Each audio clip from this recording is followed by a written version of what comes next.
আমি ওখানে গেছি, দরজার ওখানে গিয়ে দেখি ওকে প্রায় 15 জন মিলে ওকে ধরে আছে, মাটিতে শোয়া, ওকে মানে দাবিয়ে রেখেছে আর কি।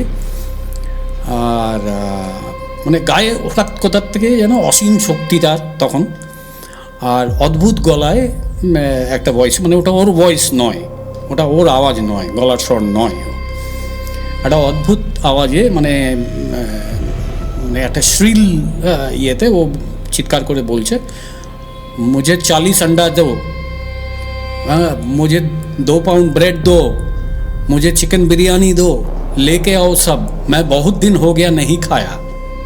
मुझे 40 अंडा दो, 2 पाउंड ब्रेड दो, बहुत दिन से नहीं खाया। তা হাওয়ায় উড়ে ওনার মুখটাকে ঢেকে দিল। আমি মুখটাকে মানে আমি ক্রস করছি, আসলটা এরকম হলো আর কি, জাস্ট আমি ক্রস করে গেলাম। তো যাক, আমি ক্রস করে গেছি। আমি স্বভাবতই কিউরিয়াসিটি যে এত রাতে কে, আমি আবার এমনি পিছন ঘুরে একটু দেখলাম, দেখে আমার হাত পা ঠান্ডা হয়ে গেল পুরো। ঘুরে আমি দেখি পেছনটা পুরো কঙ্কাল। কঙ্কাল? হ্যাঁ, পেছনটা পুরো কঙ্কাল, মানে পেছনটা কিছু কিছু নেই, পুরো কঙ্কাল। কোনো এপিসোডে আমরা একটা টোকেন অফ অ্যাপ্রিসিয়েশন হিসাবে আমরা থ্যাঙ্কস জানাবো আমাদের সেই ভিউয়ার্সদের যারা আমাদের সঙ্গে জুড়ে আছেন প্রথম থেকে এবং আমাদেরকে নিয়মিত ফলো করেন এবং তারা ভালো কমেন্ট করেন এবং প্রচণ্ড ইন্সপায়ার করেন, আমাদেরকে মোটিভেট করেন। তো আজকে যার নাম নেব বা যাদের নাম নেব, কারণ আজকে দুজনের নাম নেব। প্রথমজন হলো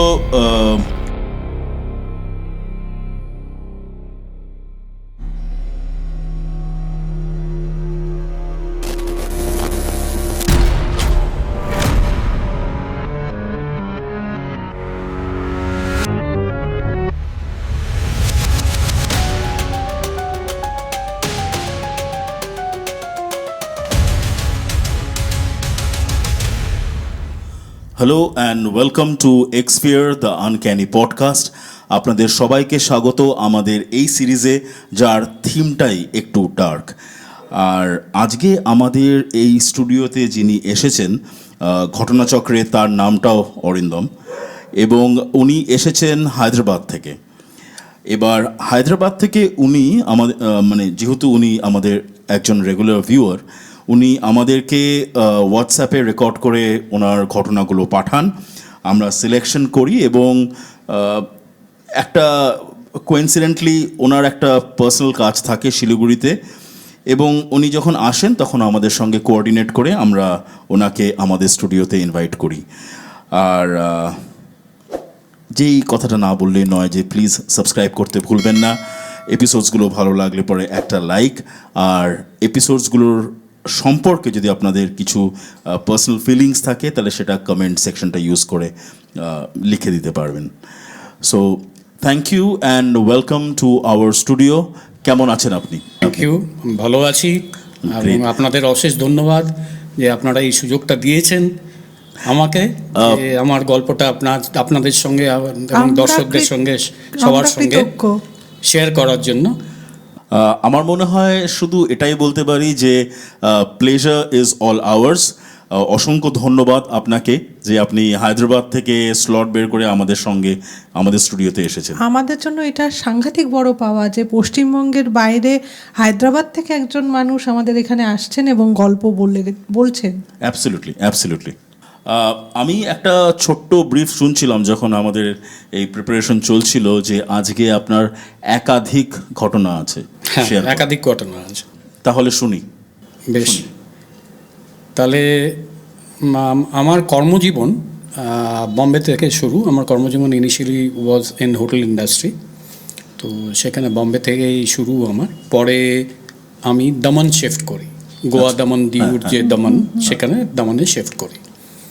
তো সেখানে আমার লাস্ট অ্যাসাইনমেন্ট ছিল একটা স্টার প্রপার্টি স্যান্ডি রিসর্ট নামে একটি প্রপার্টিতে আমি রেসিডেন্ট ম্যানেজার ছিলাম। তো লোকেশনটা আপনাদেরকে যদি বলি তাহলে লোকেশনটা অনেকটা এরকম যে এটা একদম সমুদ্রের ধারে। আচ্ছা। আর একটু নির্ঝুম এরিয়া, রাত্রের দিকে একদম নিঝুম হয়ে যায়, লোক চলাচল একেবারেই হয় না ওই সময়। তো এরকম একটা সেট আপ। আর আমি থাকতাম হোটেলের ভেতরেই, আমাকে একটা রুম দেওয়া ছিল, যেহেতু রেসিডেন্ট ম্যানেজার ওখানে আমি থাকতাম। তো এরকম একদিনে আমি কাজ টাজ শেষ করে আমি অ্যাপ্রক্সিমেটলি 1টা নাগাদ আমি আমার রুমে যাই রাত্রিবেলা, গিয়ে আমি ঘুমিয়ে পড়ি। তো এরপরে অ্যারাউন্ড 2-2-2:30 নাগাদ আমার দরজায় বেশ জোরেই ধাক্কা হয়, যেন কেউ দরজা নক করছে খুব জোরে জোরে, মানে হাত, হ্যাঁ, হাত মুট করে, যেমন মানে ব্যাঙ্গিং যেটাকে বলে আর কি, সেটা যখন করা হয়। তো এটা আমি বুঝলাম যে সামথিং আর্জেন্ট, কোনো একটা আর্জেন্ট কিছু ব্যাপার আছে। আমি তৎক্ষণাৎ উঠলাম, উঠে দরজা খুলে দেখি 2টো ওয়েটার দাঁড়িয়ে আছে ওখানে। তখন আমাদের ওখানে মানে ওই হোটেলে অধিকাংশ ওয়েটাররাই সব উড়িষ্যা থেকে ছিল। আচ্ছা আচ্ছা। হ্যাঁ, মুসলিম ওয়েটার্স এরা সব ছিল ওখানে। ওরা দুজন বলছে, স্যার প্রবলেম হ্যাঁ, রফিক কা তবিয়ত বহুত খারাপ হ্যাঁ। আমি বললাম যে কেন, কী হয়েছে? তখন বললো যে স্যার আমরাও মনে হচ্ছে ওকে ভূতে ধরেছে। তখন এখন আমি জীবনে কোনো দিন ভূত টুত মানিনি, তো আমি বললাম যে আচ্ছা কেন, কি প্রবলেমটা কি? বলে স্যার জানি না, এখন আপনি একবার চলুন। আমি আচ্ছা বেশ চলো। এবারে মানে স্টাফ কোয়ার্টার্স যেটা ছিল, এটা হোটেল কম্পাউন্ডের একটু বাইরে ছিল। আচ্ছা আচ্ছা। মানে 5 মিনিট হাঁটা ডিস্টেন্স আর কি ওখানে ছিল। সব স্টাফরাই ওখানেই থাকতো? ওখানেই থাকতো। কুকস থেকে শুরু করে মানে যেসব ছিল ওয়েটার সব থাকতো। তো ওদের সঙ্গে আমি গেলাম, তো আমি চিৎকার হল্লা শুনছি, কাছাকাছি যখন পৌঁছচ্ছি আমি শুনতে পাচ্ছি চিৎকার হল্লা, সব ছেলেরা সব চিৎকার করছে। তো আমি গেছি যাতে, ওরা সব এসে স্যার রফিক কো কুছ হো গয়া হ্যায়, उसको लगता है भूत ने पकड़ा है এবং আমি বললাম আচ্ছা ঠিক আছে, মুঝে দেখনে দো। তো আমি ওদের যে ডরমিটারি টাইপের ছিল ওদের সেট আপটা, তো আমি ওখানে গেছি, দরজার ওখানে গিয়ে দেখি ওকে প্রায় 15 জন মিলে ওকে ধরে আছে, মাটিতে শোয়া, ওকে মানে দাবিয়ে রেখেছে আর কি।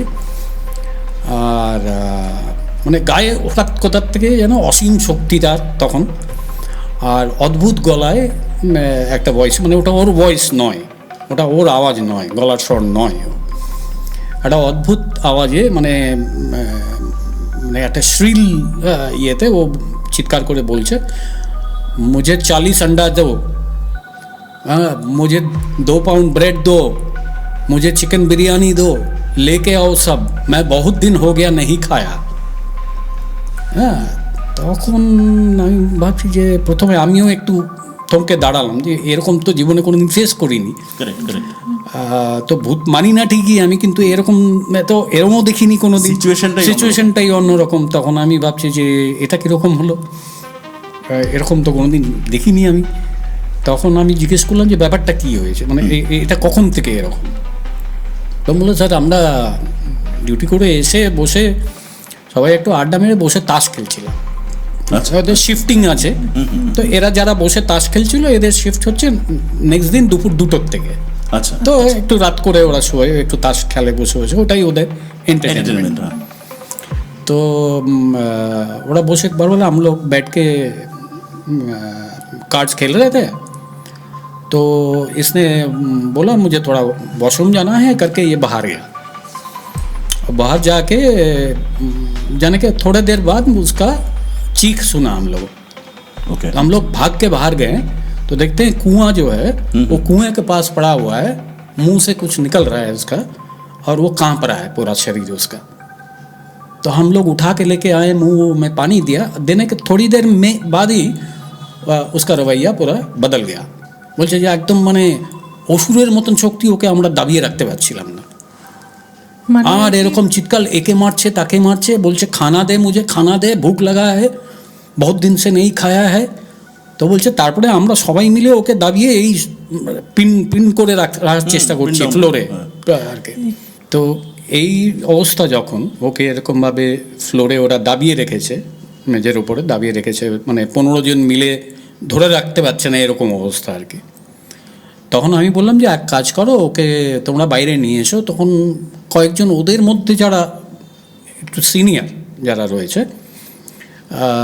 যারা বেসিক্যালি ওদেরকে গ্রাম থেকে নিয়ে এসছে, উড়িষ্যার গ্রাম থেকে, তারা বললো না স্যার, ওকে যেহেতু জিনে ধরেছে, তো আমি আমাদের মসজিদ থেকে ডেকে নিয়ে আসবো, পীর বাবাকে ডেকে আনবো। তাহলে বেশ ঠিক আছে, তোমাদের যেহেতু মানে, কারণ এটা ওদের নিজস্ব ধর্মীয় বিশ্বাস যেটা, সেটা মধ্যে আমি ওখানে করতে চাই না। আমি বললাম যে ঠিক আছে, তোমরা নিয়ে এসো, আমি এখানে আছি। ইন কেস যদি কোনো কিছু কাজ না দেয়, দেন উই উইল সি আমরা কি করব তখন। তো পেছনেই গ্রাম, ওই অ্যাকচুয়ালি গ্রামের একদম গায়েই ওদের স্টাফ কোয়ার্টার্স। ওখান থেকে গিয়ে ওরা ওখানে একটা মসজিদ আছে, ওখানে রোজ ওরা মানে বিশেষ করে ফ্রাইডে করে ওরা যায় নামাজ পড়তে। তো গিয়ে ডেকে নিয়ে এসছে। ও তো বললো যে সে ঝাড়ফুঁক অনেক কিছু করলো, করার পরেও কিছু যখন হলো না, তখন আলটিমেটলি আমি বললাম যে একটা কাজ করো, দেখো ওর তো কিছু সেরকমভাবে ইমপ্রুভমেন্ট দেখছি না, একটা কাজ করো, ও যেভাবে আস্ফালন করছে, ওকে তোমরা একটা এই কুয়োটার কাছে নিয়ে এসো, আর বালতিতে ঠান্ডা জলটা একদম ওর মাথায় ঢালো। তারপরে 2-3 বালতি দেওয়ার পরে ও ওখানে অজ্ঞান হয়ে পড়ে গেল। আচ্ছা, মানে একদম সেন্সলেস, একদম, ও আর কিছুই জানে না, একদম পুরো শরীর ছেড়ে দিয়েছে। তারপরে তো যাই হোক, ওকে নিয়ে গিয়ে ছেলেগুলো ওকে মুছিয়ে টুছিয়ে জামা কাপড় পাল্টে টাল্টে দিয়ে ওকে শোয়ালো। আমি প্রায় আধা ঘন্টার মতন ছিলাম ওখানে। তারপরে দেখার জন্য যে কোনো আর কিছু হয় কি না। তো আর দেখলাম ওর কোনো উচ্চবাচ্য নেই। আধা ঘন্টা পরে দেখি ও মোটামুটি মানে বেশ নিশ্চিন্তে ঘুমাচ্ছে আর কি, একদম রীতিমতো ঘুমাচ্ছে। আর কিছু আমরা দেখলাম। তা আমি ফেরত চলে গেলাম, যাওয়ার আগে এদের বলে গেলাম যে কিছু যদি আর হয় আমাকে সঙ্গে সঙ্গে জানিও, নইলে ডাক্তার দেখাবো বা যাই হোক হোয়াট এভার, একটা কিছু করবো। তারপরে আমি তো চলে গেলাম। সকালবেলা আমি জেনারেলি ওই 6টা সাড়ে 6টার মধ্যে উঠে যাই। উঠে গেছিলাম। আমি উঠে চাটা খেয়ে আমি আগে ওদের ওখানে গেলাম দেখতে যে রফিক কীরকম আছে। দেখতে গিয়ে তখন ওরা বললো যে স্যার বহুত বুখার আয়া है, उसका बुखार उतर नहीं रहा है, और हम लोग तो এটা পরের দিনের ঘটনা। বলে ভীষণ জ্বর এসছে, ওকে আমরা ওষুধ দিয়েছি কিন্তু ওষুধ কিছুতেই হচ্ছে না, কাজ করছে না। তখন এমন যেহেতু কেসটা একটু নর্মাল নয়, অ্যাবনর্মাল কেস একটা, আমি আর রিস্ক নিলাম না। আমি বললাম যে ওকে ডাক্তার কাছে একবার দেখিয়ে নেওয়া বেটার, যে জ্বরটা এরমভাবে এসছে। তো ডাক্তার ওখানে গভর্নমেন্ট হসপিটাল আছে, ওখানে গভর্নমেন্ট হসপিটালে নিয়ে গেলাম। ড্রাইভার গাড়ি বার করলো, ওকে নিয়ে আমরা আরও 2-3 জন এটাকে সাথে করে নিয়ে আমি গেলাম ওখানে। দেখানো হলো, ডাক্তার বললো যে কোনো একটা ট্রমা মতন একটা কিছু বোধহয় হয়েছে ওর, এটা ঠাউর করা খুব মুশকিল। আমি বললাম যে তারপরে যে ঘটনা, আমি প্রথমে ডাক্তারকে বলিনি যে কী ঘটনা। আচ্ছা আচ্ছা, আমি কিছুই বলিনি, যে let the doctor do the treatment. আগে ডাক্তার নিজে দেখে ডিসাইড করুক যে কী হয়েছে, আমি একবারিয়ে কিছু বলিনি। তখন ডাক্তার বললো যে ওকে দেখে মনে হচ্ছে যে কিছু একটা ট্রমা ওর কিছু একটা গেছে, কারণ মাসেল ফাসেলগুলো ভীষণ শক্ত হয়ে আছে। আচ্ছা, হাত পা এগুলোর মাসেলগুলো ভীষণ শক্ত হয়ে আছে। বলছে তখন বলছে যে কি কোনো মারপিট করেছে না কি করেছে। তখন আমি ওকে বললাম যে ডাক্তারকে যে এই ব্যাপার। তো ডাক্তারও তো যাই হোক অবধারিতভাবে বিশ্বাস হলো না। ডাক্তার হেসে বলল, ও अच्छा अच्छा ठीक है, दवाई लिख के दे रहे हैं, ले जाइए, उसको खिला दीजिए, ठीक हो जाएगा। তারপরেও প্রায় 1 সপ্তাহ লেগেছিল ওকে সম্পূর্ণ ঠিক। তার মধ্যেও আরেকবার আমি নিয়ে এসেছিলাম যে কেন নামছে না জ্বর। বলছে ট্রমা হ্যাঁ, থোড়া টাইম লাগেগা। না, 1 সপ্তাহ ওর লেগেছিল, খুব উইক হয়ে গেছিল। তারপরে ও আর ওখানে থাকতে চায়নি। ও বলেছে মানে আমরা অনেক বুঝিয়েছিলাম যে তোমার চিন্তা করার কিছু নেই, এগুলো কিছু। ও আর থাকেই নি, ও বাড়ি চলে গেল, ফিরে চলে গেল। 2টো ওয়েটার গিয়ে ওকে বাড়িতে পৌঁছে দিয়ে এলো, কারণ ভীষণ উইক ছিল। জ্বরটরগুলো সেরে গিয়েছিল, কিন্তু মানে আর মেন্টালিও ভীষণ উইক হয়ে গিয়েছিল, মানসিকভাবে এত একটা ভয়, বিধ্বস্ত হয়ে গেছে। হ্যাঁ বিধ্বস্ত, আর ভয়ে একটা শরীর মানে মধ্যে, শরীরের মধ্যে, মনের মধ্যে। তো এই করে আর কি ওর শেষে ও চলে গেল ওখান থেকে। ওই সময় যে ইনসিডেন্টটা হলো আর কি, সেটা কি ওর মনে ছিল না? না, ওর কিছু মনে নেই। ওকে, ও তো যারা আছে ওখানে তাদের কাছে শুনেছে আচ্ছা যে আচ্ছা ওর এক্স্যাক্টলি কি হয়েছিল। আচ্ছা আচ্ছা আচ্ছা আচ্ছা। তখন ওই শোনার পর থেকেই ও একদম ভয় খেয়ে গেছে যে ব্যাপার কি, আমি এখানে থাকবো না। আচ্ছা, এ তো চলে গেল। এবার একটা ইন্টারেস্টিং ব্যাপার বলি এখানে, যে আমার অটোমেটিক একটা কিউরিসিটি, আমি যেহেতু জীবনে কোনো দিন ভূত প্রেত নিয়ে বিশ্বাস করিনি, কারণ আমি ক্লাস 7, 8 বা 9 বা 10-এও আমি মরা পড়াতে গেছি, মানে আমার জীবনে কোনো দিন এগুলো বিশ্বাস হয়নি। তো এবার যখন আমি নিজের চোখের সামনে এরকম একটা ঘটনা দেখেছি, তো অটোমেটিক একটা কিউরিসিটি জাগে, ব্যাপারটা কি। তাহলে লোকে যেটা বলে যে হ্যাঁ এখানে এই হয়েছিল বা সেই হয়েছিল, এরকম কিছু কি ব্যাপার এখানে, যে তার অতৃপ্ত আত্মা রয়ে গেছে, এরকম কিছু ব্যাপার কি। তো আমি এদিক ওদিক জিজ্ঞাসা করলাম, কেউ সঠিক উত্তর দিতে পারলো না। তো আমি বাইরে বেশ কিছু লোকজনকে চিনতাম, আমি লোকাল, তো তাদেরকে আমি জিজ্ঞাসা করলাম, যে বললাম ঘটনাটা যে এরকম এরকম হয়েছিল, তো তোমরা কি কিছু জানো যে কি ব্যাপার, এখানে কিছু আছে কি। তখন ওরা বলল যে যেখানে আপনাদের হোটেলটা রয়েছে এবং আরও আশেপাশে হোটেল বা পুরনো পার্সি বাংলো টাংলো এসব রয়েছে, এই পুরো জমিটা অ্যাকচুয়ালি জলা জমি ছিল, একদম সমুদ্রের ধারে। আচ্ছা আচ্ছা। এটা পুরো জলা জমি ছিল, এবং অ্যারাউন্ড 1970s 80s ওই টাইমে দামান ছিল গোল্ড স্মাগলিংয়ের হাব। ও হ্যাঁ, ওকে। মানে দুবাই থেকে বোটে করে সোনা নিয়ে আসা হতো এবং ভারতবর্ষে, এবং এই দামানে আনা হতো, কারণ দামান ছিল মানে ফিশারম্যান কমিউনিটির জায়গা, যারা মাছ ধরে।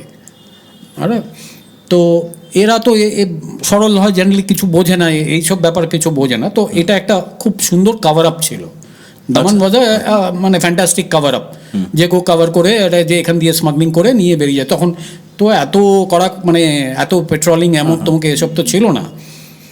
তো বলে যে ওই সময় এখান থেকে ওই আসতো থ্রু ভায়া বম্বে বিভিন্ন জায়গায় ডিস্ট্রিবিউটর হতো, through out India, major distributor.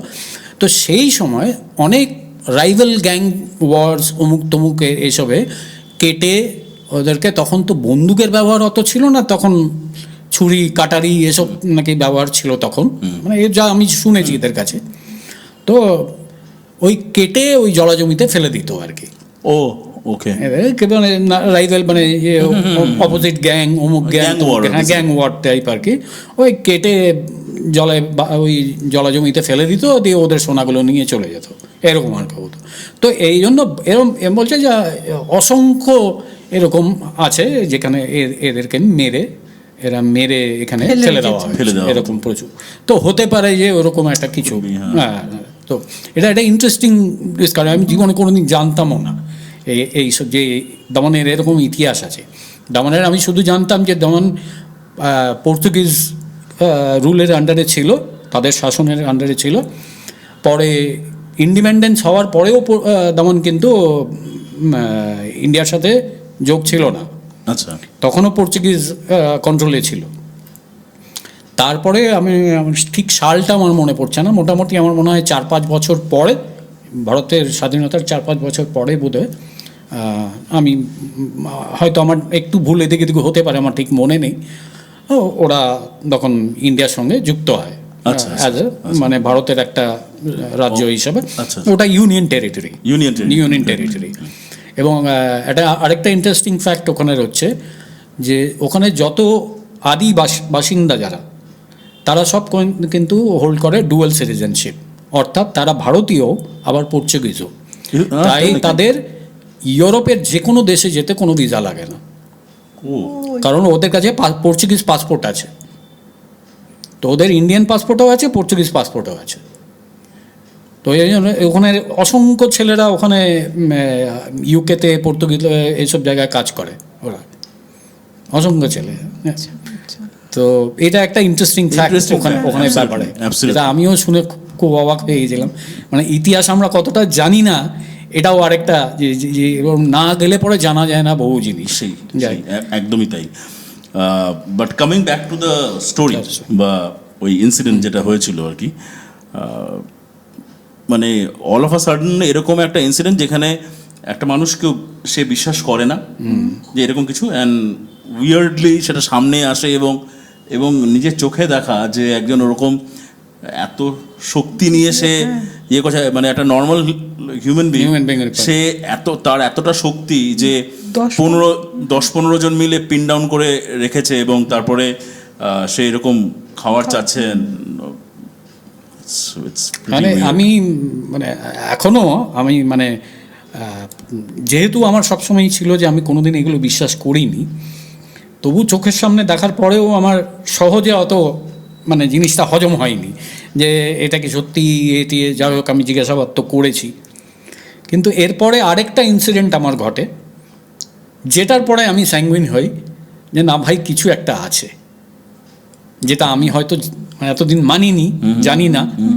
কিন্তু যে ঘটনাটা এরপরে ঘটে তারপর থেকে আমি বুঝতে পারি যে না, মানে Something is একটা অশরীরী বা একটা স্পিরিট নামক একটা কিছু আছে, যেটা শুনি মানে ভালো হতে পারে, খারাপও হতে পারে। অ্যাবসলিউটলি।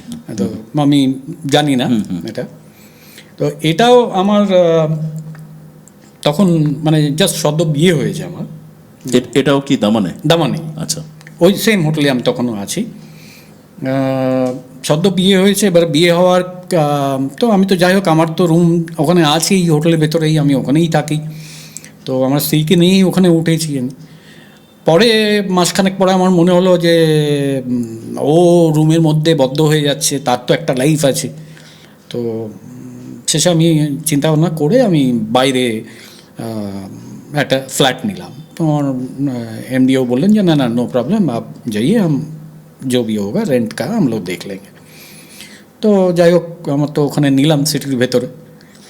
তো এবারে সিটি মানে টাউনের জাস্ট, এটা টাউন বেসিক্যালি। ওখান থেকে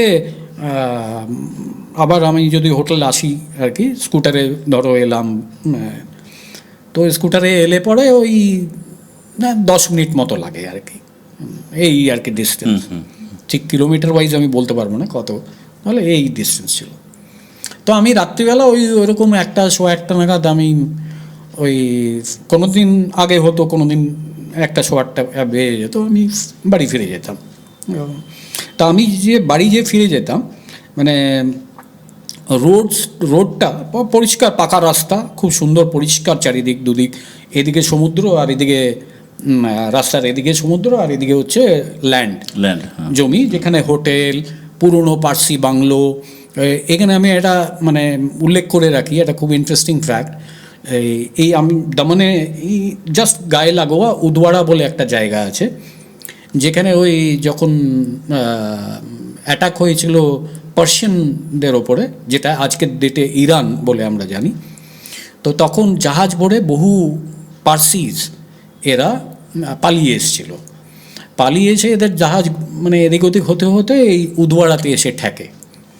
তখন উদওয়ারার যে রাজা ছিলেন উনি বলেছিলেন যে ঠিক আছে, আমি তোমাদেরকে এখানে শেল্টার দিচ্ছি, তোমরা থাকো, যেরকমভাবে তোমাদের ধর্মীয় যা আচার ব্যবহার তোমরা করতে চাও করো, কাউকে ধর্মান্তরিত করবে না, এখানকার মানুষজনকে তোমরা ধর্মান্তরিত করবে না, তোমাদের ফায়ার টেম্পল যা আছে সেটা তোমরা রাখো, কিন্তু ওখানে কারো তোমরা ছাড়া অন্য মানে এখানকার স্থানীয় বাসিন্দাদের তোমরা এন্ট্রি দেবে না, এই শর্তে তাদেরকে দেওয়া হয়েছিল। তো সেই থেকে তারা ভারতবর্ষে আচ্ছা, সেই থেকে ভারতবর্ষে আছে এবং আস্তে আস্তে ওরা ছড়িয়ে যায়, গুজরাট, বম্বে টম্বে এসব নানান জায়গায় ছড়িয়ে যায়। তো মানে ওই রাস্তাতে দিয়ে আমি যাওয়া আসা করি, ওই একটাই রাস্তা, একটু ডিমলি লিট থাকে জেনারেলি। মানে এটা আমি তখন 2000-এর কথা বলছি, 2000-2001 এরকম টাইম। এখান দিয়ে আমি পুরো মানে একটাও লোকজন নেই, মানে নির্ঝুম একদম পরিবেশ, 1:00 1:30 এরকম সময় আমি যাই। তো প্রত্যেক দিনই যাই। এবার যাই যখন ক্রস করি তখন ওই গভর্নমেন্ট হসপিটালটা পড়ে, যেটা আমি আগের ঘটনায় মেনশন করেছিলাম যে রফিককে আমি গভর্নমেন্ট হসপিটাল নিয়ে গিয়েছিলাম। ওই গভর্নমেন্ট হসপিটালটা পড়ে আমার বোধহয় ঠিক জায়গাটা নামটা আমার সঠিক মনে পড়ছে না, মাডওয়াড় বা এরকম কোনো নাম ছিল জায়গাটা যেখানে হসপিটালটা রয়েছে। আর হসপিটালটার সামনে প্রায় 15-20টা কুকুর থাকে সবসময়। এটা প্রত্যেক দিনই আমি যাই, ওই হর্ন মারি, ওরা সরে যায় রাস্তা দিয়ে, আমি বেরিয়ে যাই প্রত্যেক দিনই। সেদিনকেও আচ্ছা, একটুখানি ইন্টারাপ্ট করলাম। এই যে একটা সময় আমি ফিরি, যে কথাটা বললেন, বা যাই, সেটা রাত 1:08। আচ্ছা, বাড়ি ফিরি যখন, যেহেতু আমি ফ্ল্যাট বাইরে নিয়েছি, তো আমি ওইখানে ফিরে যাই বাড়িতে।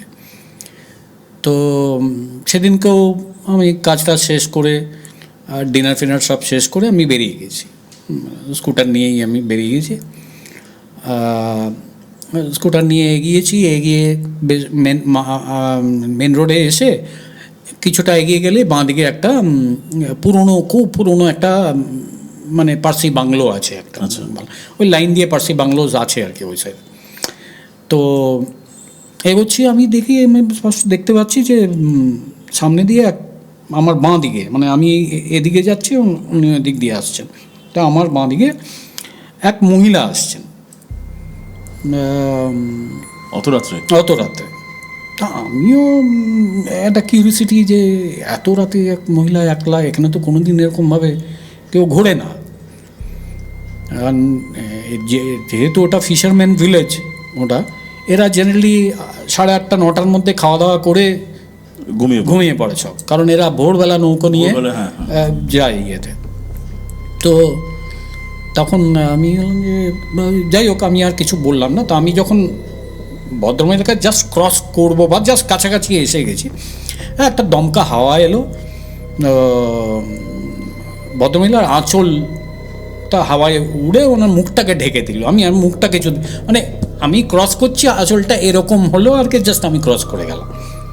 তো যাক, আমি ক্রস করে গেছি। আমি স্বভাবতই কিউরিসিটি যে এত রাতে কে, আমি আবার এমনি পিছন ঘুরে একটু দেখলাম, দেখে আমার হাত পা ঠান্ডা হয়ে গেল পুরো। ঘুরে আমি দেখি পেছনটা পুরো কঙ্কাল। হ্যাঁ, পেছনটা পুরো কঙ্কাল, মানে পেছনটা কিছু নেই, পুরো কঙ্কাল। আর আমার এখনো মানে ভাবলে আমার এখনো গায়ে হয়, ঠান্ডা লাগছে রীতিমতো আমার এখন। যে আমার মনে আছে আমি মানে আমার পিঠ দিয়ে, মানে গলার পিঠ এখান দিয়ে আর পিঠ দিয়ে একদম ঠান্ডা, মানে শিরদাঁড়া দিয়ে একদম ঠান্ডা ঘাম নামছে। আমি আর কোনো কথা, মানে জাস্ট ব্ল্যাঙ্ক হয়ে গেছি আমি তখন। আমি কোনো আর কিছু মনে হচ্ছে, আমি খালি নিজেকে বলেছি জোরে চালাও। আমি স্কুটার তখন একদম ফুল স্পিড দিয়ে আমি বেরিয়ে গেছি। আমি ওই হসপিটালের কাছাকাছি পৌঁছে গেছি, ওই কুকুরগুলো ওখানে থাকে। তো আমি হর্ন মেরেছি, তখনও আমার মানে কান ফান পুরো বঁ করছে আর কি, মানে আমি নিজে এখান থেকে ঘামছি, আমি পুরো বুঝতে পারছি। তো করেছে কুকুরগুলো স্ট্রেঞ্জ ওই দিনকে, মানে সে একটা হিংস্র, মানে চোখগুলো এরকম, মানে এখনই খেয়ে নেবে এরকম আর কি ব্যাপার একদম। আর সে দাঁত ফাঁত বার করে মানে একদম প্রায় আমার উপরে ঝাঁপিয়ে পড়ে। আমি তো ভাবলাম স্কুটার নিয়ে পড়েই যাবো, মানে কিন্তু রোজ রাত্রে তো, হ্যাঁ আমি রোজ রাত্রে দিয়ে যাই, কোনো দিন কুকুরগুলো এরকম করেনি, ওই দিনকেই খালি। আর ওই কুকুরগুলো যেখানে থাকে সেখান থেকে ওই মহিলাকে কি আপনি অনেকটা দূরে দেখেছিলেন? হ্যাঁ, অনেকটাই দূরে দেখেছি, মানে বেশ অনেকটাই দূরে। তো ওরা আমিও ভয় পেয়ে গেছি তখন। আর স্কুটার জেনারেলি লোকে এরকমভাবে দুপাশে পা দিয়ে এরকমভাবে চালায়, আর ওরা দেখছি প্রায় এসে যাচ্ছে। আমি আমার এখন মনে আছে বাঁ পাটাকে আমি ওই যে ব্রেকের পাশে যে একটা মাউন্ট থাকে না, ওপরে একটা উঁচু করে থাকে জায়গাটা থাকে, ওটার উপরে বাঁ পাটা দিয়ে ডান পাটাকে ওপরে এরমভাবে তুলে নিয়ে এরমভাবে চালাচ্ছি, কারণ কুকুর কামড়ে দেবে বলে। এত মানে ভয় পেয়েছি আমি সেদিনকে, আমি জীবনে কোনোদিন এরকম দেখিনি। তো আমি পরে বহু চিন্তা করেছি যে এই ভদ্রমহিলাকে দেখলাম আর এই কুকুরের, এই কুকুরগুলো কোনোদিন এরকম ব্যবহার করে না, আজকে এরকম এর একটা হিংস্র বড় অ্যাজ ইফ মানে ওদের ওপরে কিছু ভর করেছে। পরেও আর কখনো করেনি? না, আর কোনোদিন কিন্তু এরকম হয়নি। তারপরেও আমি আরও ভয়ে ভয়ে গিয়েছি প্রথম আস্তে আস্তে, যে কিছু বেগতিক দেখলেই গাড়ি ঘোরাবো, সোজা হোটেল যাব, আর ড্রাইভারকে বলবো গাড়ি বার করো, বাড়ি ছেড়ে দাও আমাকে, গাড়িতে অ্যাটলিস্ট আমি সেফ। কিন্তু তারপরে কোনো দিন হয়নি আর এরকম। ওই দিনই খালি আমি বহু চিন্তা করেছি এই ফ্যাক্টটা নিয়ে, যে what is the connection between এই ভদ্রমহিলা আর এই কুকুরের এই ব্যবহার, এই দুটোর মধ্যে কী সম্পর্ক, আমি মানে কোনোদিনই খুঁজে পাইনি এই ব্যাপারটা। একদমই অদ্ভুত, মানে ইমাজিন যাচ্ছ পিছন থেকে কঙ্কাল। মানে আর চিন্তা করো ওই মানে যদি রাস্তাটা ভাবেন একদম মানে ডিমলি লিট, যে খুব যে পরিষ্কার দেখা যাচ্ছে সমস্ত কিছু তা কিন্তু নয়, আলো আধার এরকম ব্যাপার। আর ওদিকে সমুদ্রের দিকটা পুরো অন্ধকার, গুটগুটে অন্ধকার, একদম কিছুই দেখা যায় না তখন, শুধু সমুদ্রের ঢেউয়ের শব্দটা পাওয়া যায়, এর বেশি আর কিছু না। তো এই অবস্থাতেই আমি তারপরে বাড়ি গেছি, আর পরের দিন থেকে অবশ্য সেই জিনিস আর কোনোদিন, আর এগুলো আমি কোনোদিন আর দেখিও নি, ওই একদিনই আমি দেখেছি, ওই একটা দিনই, আর কোনোদিন আমি পরে দেখিনি। আর আমি এই ঘটনাটা আমি কাউকে বলিনি, এই আজ প্রথম বললাম। এই ঘটনাটা আমি কোনোদিন কাউকে বলিনি, কারণ কে কি বলবে, কে কি ভাববে, কে কি মানবে না কে।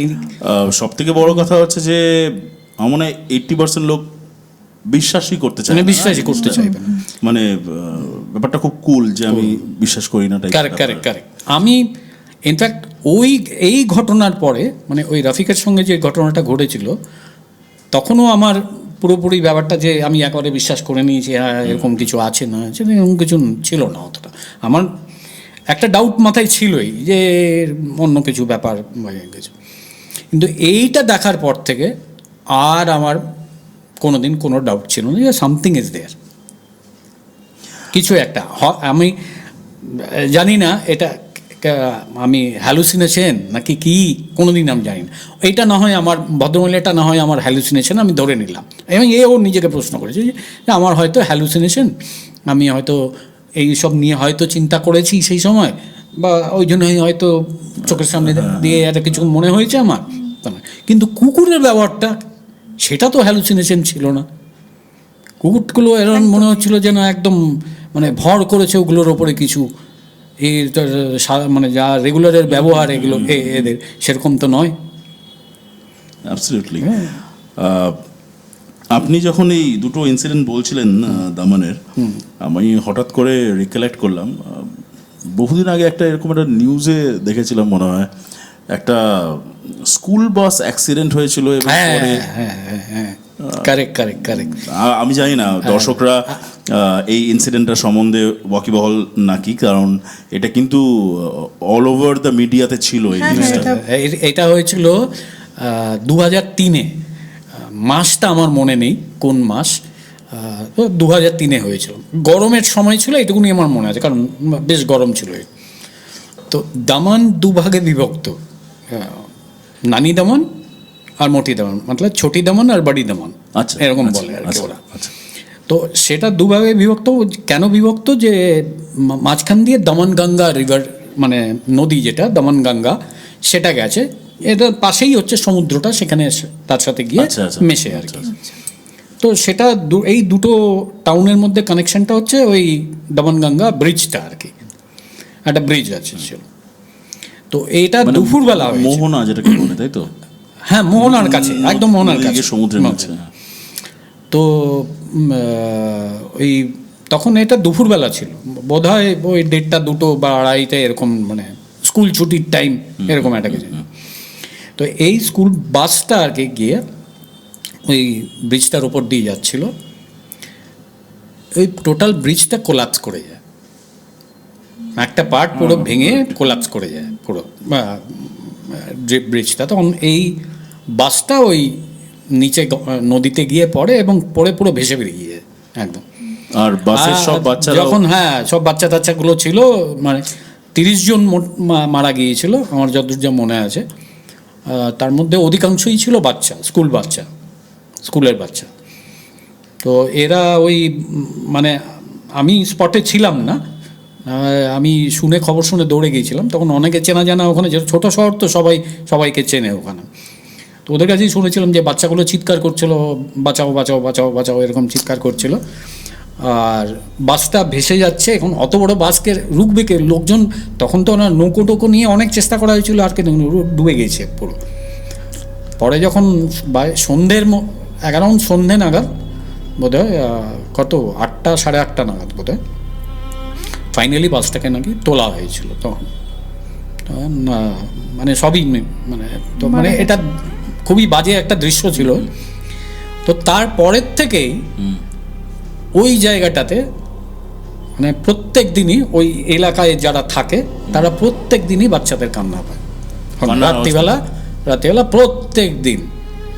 এখনও কি না আমি জানি না, আমি ছেড়ে এসেছি বোধহয় 2011, 2011 কি 2012-তে আমি ছেড়ে এসেছি।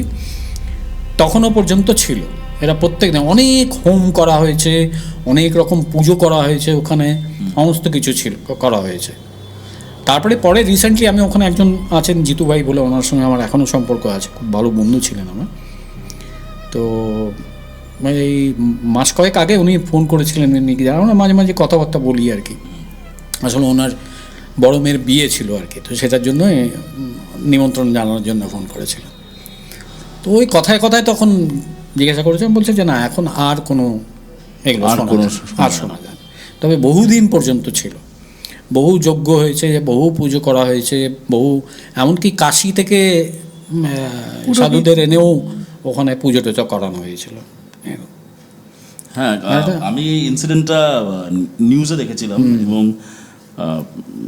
জিনিসটা মানে ভীষণ স্যাড ইনসিডেন্ট, কিন্তু তার সঙ্গে আবার এই একটা অলৌকিক ব্যাপার জুড়ে গেছিল যে প্রত্যেকদিন রাতে ওই সমসাময়িক দুটো বড় ঘটনা। একটা হচ্ছে আমাদের এই গাইশালে ট্রেন অ্যাক্সিডেন্টটা হলো, সেটা এই ঘটনাটা, আর এই যে এই বাস পড়ে যাওয়ার ঘটনাটা, এটা মোটামুটি কাছাকাছি সময়ের মধ্যে হয়েছিল। আর এই গাইশাল সম্পর্কেও কিন্তু আশেপাশের গ্রামের, মানে ইসলামপুরের ওদিককার গ্রামের যারা, তারা এখনো পর্যন্ত বলেন যে ওই ট্রেন অ্যাক্সিডেন্টের পরে যে চিৎকারটা হয়েছিল, এখনো নাকি রাত্রিবেলা ওরকম একটা সমবেত একটা বিকট চিৎকার ওরা শুনতে পায়। এবং এখানেও প্রচুর হোম যজ্ঞ অনেক কিছু করেছে, কিন্তু কোনো ফল কিছু হয়নি। জানি না, মানে এখনো শোনা যায়, এখনো বলে শোনা যায়। আমি ওই জন্য মানে ফর এক্সাম্পল আমি এই নিয়ে বহু চিন্তা করেছি যে কেন এটা, আমি কোনো ব্যাখ্যা পাইনি। এর কোনো ব্যাখ্যা নেই। আমি কিভাবে এটাকে ব্যাখ্যা করব, কাউকে আমি কিভাবে বোঝাবো? এইগুলো চাক্ষুষ না দেখলে বা নিজে অভিজ্ঞতা না করলে, মানে এইগুলো ফেস না করলে পরে এগুলো জানা যায় না, বা এক্সপ্লেন করাটাও ভীষণ ডিফিকাল্ট। এটা খুবই ডিফিকাল্ট এটা এক্সপ্লেন করা, কাউকে যে কেন হয়েছে, কি হয়েছে। বলা তো যায়, মানে শোনানো যায়, কিন্তু যে শুনছে সে কতটা বিলিভ করছে সেটা, এটাই হচ্ছে ব্যাপার। আর কোনো ইনসিডেন্ট আছে? না, বাস ওই দামান থেকে বেরোনোর পর থেকে আমি আর কোনোদিন কোনো কিছু দেখিনি বা ফেস করিনি। আমরা 3টে ঘটনা শুনলাম এবং তৃতীয় ঘটনা তো ফ্যাক্ট, যেটা আমিও কিছুটা জানতাম থ্রু মিডিয়া, বাট বাকি যে দুটো ঘটনা দুটোই শুনলাম আমরা, এবং ভীষণই অন্যরকম। এবং স্পেশালি সেকেন্ড ঘটনা, যে পিছনে ঘুরে দেখা যাচ্ছে যে কিছু নেই, শুধু কঙ্কাল। মানে হ্যাটস অফ টু ইউ, মানে আপনি ওই সময় যে কিছু না মনে করে just straight let me just carry on, ব্যাপারটা ওরকম। হ্যাঁ, মানে সেটা কুকুরগুলোর আচরণও খুব অন্যরকম, সাংঘাতিক। যাই হোক, একটা নিয়ার এসকেপ যাকে বলা যায়। অ্যাবসলিউটলি। সো ঘটনাগুলো কেমন লাগলো প্লিজ আমাদেরকে জানাবেন। এপিসোডটা ভালো লাগলে একটা লাইক প্লিজ দিয়ে যাবেন। আর সাবস্ক্রিপশনের রিকোয়েস্টটা তো প্রত্যেক দিনই করি, প্রত্যেকবার করি। প্লিজ সে যেন সাবস্ক্রাইব করতে কিন্তু ভুলবেন না। থ্যাংক ইউ সো মাচ, আপনি আমাদেরকে সময় দিলেন এবং 3টে ঘটনা আপনি শেয়ার করলেন আমাদের সঙ্গে, আমাদের দর্শকদের সঙ্গে। Thank you so much. আর আবার যদি কখনো শিলিগুড়ি আসা হয় তাহলে ডেফিনেটলি আপনার সঙ্গে আবার যোগাযোগ করব, গল্পের জন্য নয় বা ঘটনার জন্য নয়, বাট এমনি it's nice talking to you. অবশ্যই, সেম ইয়ার। সো আপনারা প্লিজ আমাদের সঙ্গে জুড়ে থাকুন এবং আগামী সপ্তাহে আবার একটা এপিসোড নিয়ে আসবো। সেখানে একটাও ঘটনা হতে পারে বা একাধিকও হতে পারে, কিন্তু যাওয়ার আগে যেটা না বললেই নয় যে আমরা ডিসাইড করেছিলাম যে দর্শক বৃন্দদের মধ্যে থেকে আমরা এক একটা এপিসোডে বা কোনো এপিসোডে আমরা একটা টোকেন অফ অ্যাপ্রিসিয়েশন হিসাবে আমরা থ্যাঙ্কস জানাবো আমাদের সেই ভিউয়ার্সদের যারা আমাদের সঙ্গে জুড়ে আছেন প্রথম থেকে এবং আমাদেরকে নিয়মিত ফলো করেন এবং তারা ভালো ভালো কমেন্ট করেন এবং প্রচণ্ড ইন্সপায়ার করেন, আমাদেরকে মোটিভেট করেন।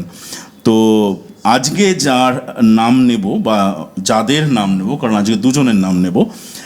প্রথমজন হলো সিমি বোস, তিনি আমাদের একজন নিয়মিত দর্শক। থ্যাংক ইউ সো মাচ, আপনাকে এটাই বলতে পারি, অসংখ্য ধন্যবাদ এবং আমাদের সঙ্গে জুড়ে থাকার জন্য আর আমাদেরকে মোটিভেট করার জন্য। আর দ্বিতীয় ব্যক্তি যার নাম আমরা নেব তার নাম হচ্ছে ত্রৈলোক্য মুখার্জি এবং তিনি, if I am not wrong, উনি ইউকে থেকে আমাদেরকে ফলো করেন এবং অসংখ্য ধন্যবাদ আপনাকেও আমাদের সঙ্গে জুড়ে থাকার জন্য। মানে এর চেয়ে বেশি আর কিছু বলার নেই আমাদেরকে, তাই তো? So thank you so much. আর বাকি সকলকেই বলছি যারা যারা আমাদের এই সিরিজটা ফলো করেন, আপনাদেরকেও অসংখ্য ধন্যবাদ। জুড়ে থাকুন আমাদের সঙ্গে এই প্রোগ্রাম বা এই সিরিজ যার নাম এক্সপিয়ার দ্য আনক্যানি পডকাস্ট। ভালো থাকবেন সবাই।